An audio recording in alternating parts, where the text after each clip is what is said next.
So good morning, folks. Over the next 15 minutes, I'm going to outline to you how we are counting carbon on mineral soils in Teagasc. So just following up from Julia's keynote presentation, this is Teagasc's roadmap for counting carbon. So it involves baseline soil carbon stock measurements for identifying what our baseline measurements are nationally, coupled with flux measurements and remote sensing observations for broader spatial and temporal measurements of carbon sequestration. Both these measurements will then be incorporated into process-based models for predicting carbon dynamics for managed pastures. And this information will eventually be incorporated into our inventory, where we will have carbon sequestration counted that is representative of the Irish farming landscape.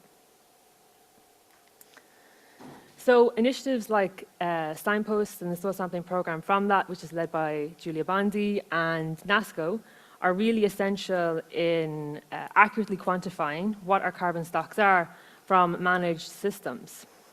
And so SignPost and NASCO essentially work in tandem, exchanging data, knowledge, analytical tools, with the overarching goal of contributing to achieving sustainable agriculture and accurately quantifying carbon stocks.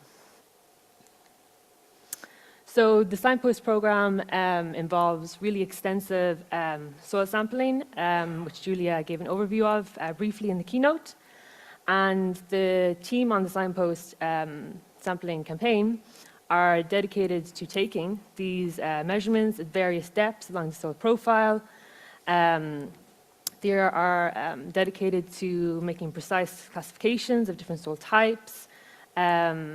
Research dissemination at public events is also very important in this body of work, even in adverse weather conditions. And the team are also involved in a broad suite of laboratory analysis on these soil samples. So the SignPost sampling campaign has been commenced since 2022, and it consists of soil sampling across over 100 demonstration farms, which are located across different land uses, agricultural systems, and soil types. So Julia and her team have done a robust spatial analysis of each of these farms and have collected management data. And they've also looked at the landscape distribution of carbon at these sites too for accurate carbon quantifications. And as Julia had mentioned in the keynote, her team are looking at sampling in the topsoil, but also in the subsoil below 30 centimeters as recommended by the IPCC. So what are some of the preliminary findings from the SignPost program? So the soil organic carbon, or the SOC to clay ratio, was developed by Johannes et al.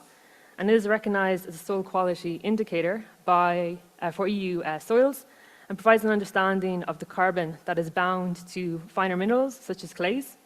And so it's an indicator that sets thresholds of good, moderate, and degraded soils.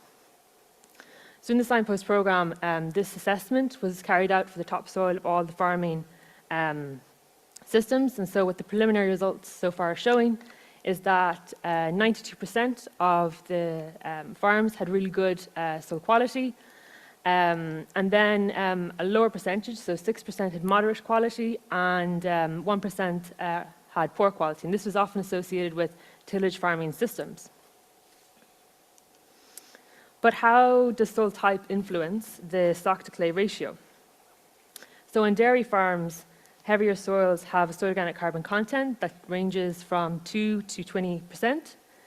Clay content is often associated with higher potential to sequester carbon. So management practices on these soils can play a really crucial role in determining what the overall carbon sequestration potential of these systems will be. Soils with a top-rich, with a soil carbon-rich profile, so of more than 20%, are considered organic soils. And these are quite interesting soils because they can either serve as a sink or a source of carbon, depending on how they're managed, but also climate will play an important role on the capacity of these systems to sequester carbon in the long term. Interestingly, there was no statistically significant difference between soil type and tillage farms, which suggests that land use has an overriding effect on the prevalence of carbon that is stored in these systems. So overall, what we can say is that the percentage of carbon sequestered to clay is greater than the mean carbon stock value from EU soils.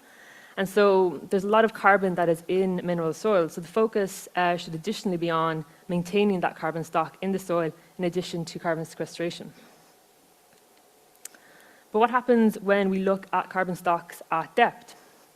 So here is a graph summarizing the carbon stocks for different farming systems from the SignPost program. And what we can see is that carbon stock values typically range from about 63 to 123 tons of carbon per hectare up to 60 centimeters. And so just for context, comparatively, Mediterranean soils are reported to have a lower mean carbon stock of approximately 60 tons of carbon. So managed mineral soils are quite carbon rich in that regard.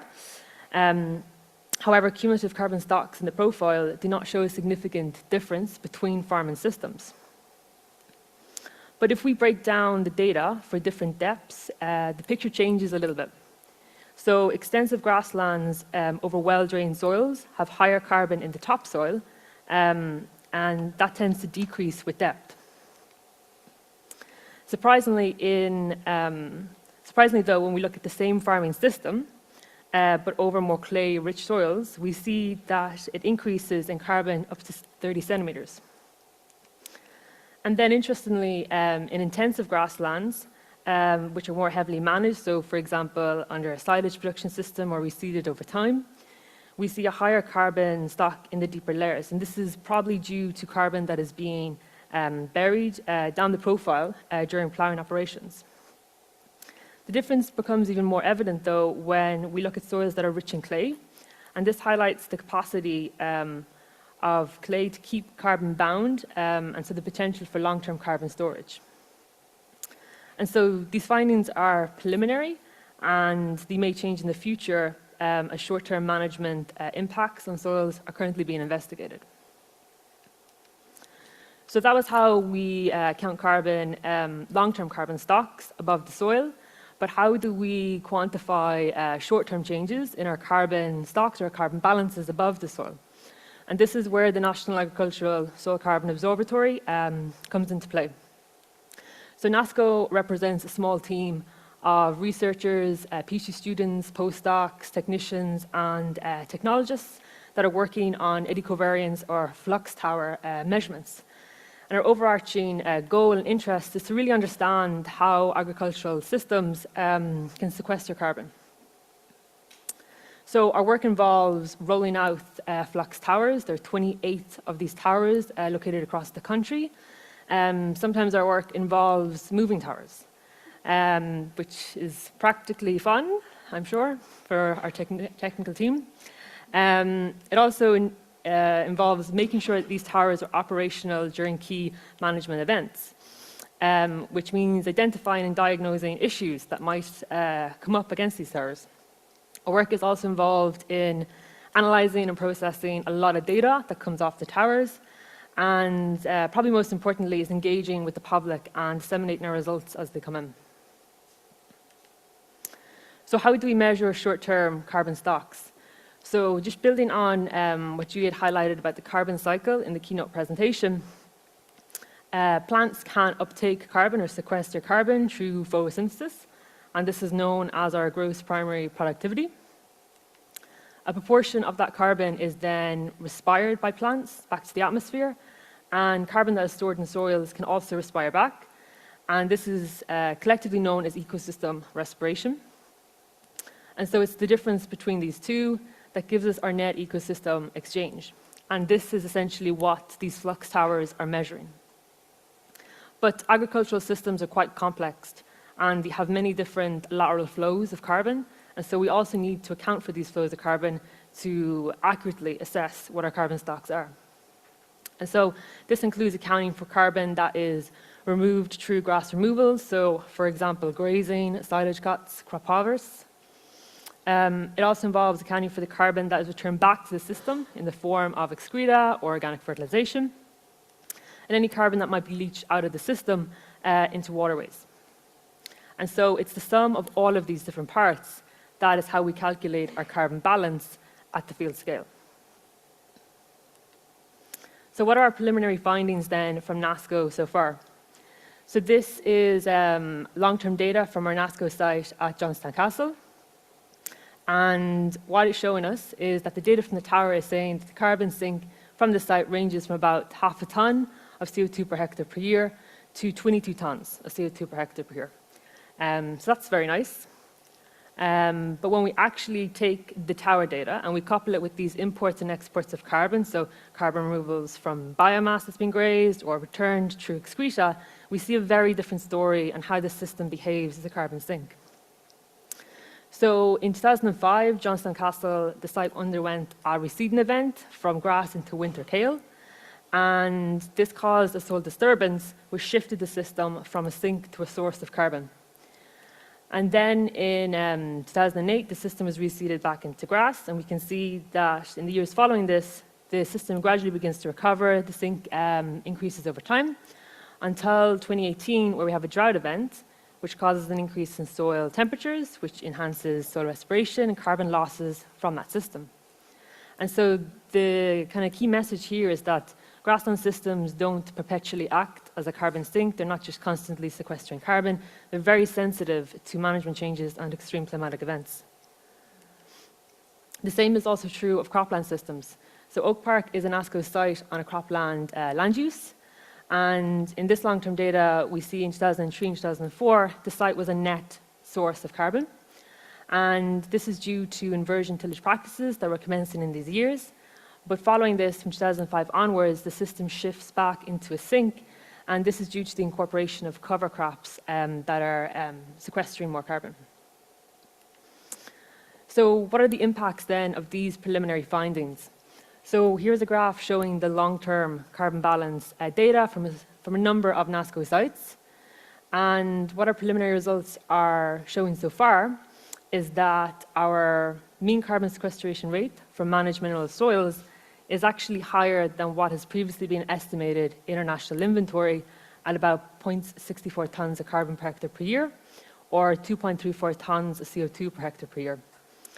And so what this tells us is that our managed mineral soils are sequestering more carbon than we previously believed.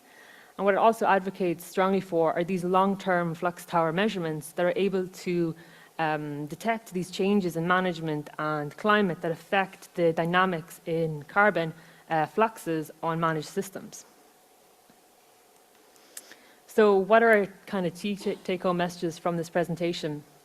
So soil carbon on Irish farms is very high relative to EU soils. Our preliminary data so far is showing that managed mineral soils are sequestering more carbon than previously estimated. Changes in carbon stocks are driven by land use, soil type, management, and climate events. And I think what's a really important take-home from this presentation is that the gold standard that we're proposing for measuring carbon stocks accurately involves high-resolution carbon fluxes that are coupled with this management piece where you're accounting for these imports and exports of carbon, and additionally measuring carbon stocks at depth where you're seeing a fuller, more holistic picture of what the carbon stock potential is for national agricultural soils. So that is my presentation.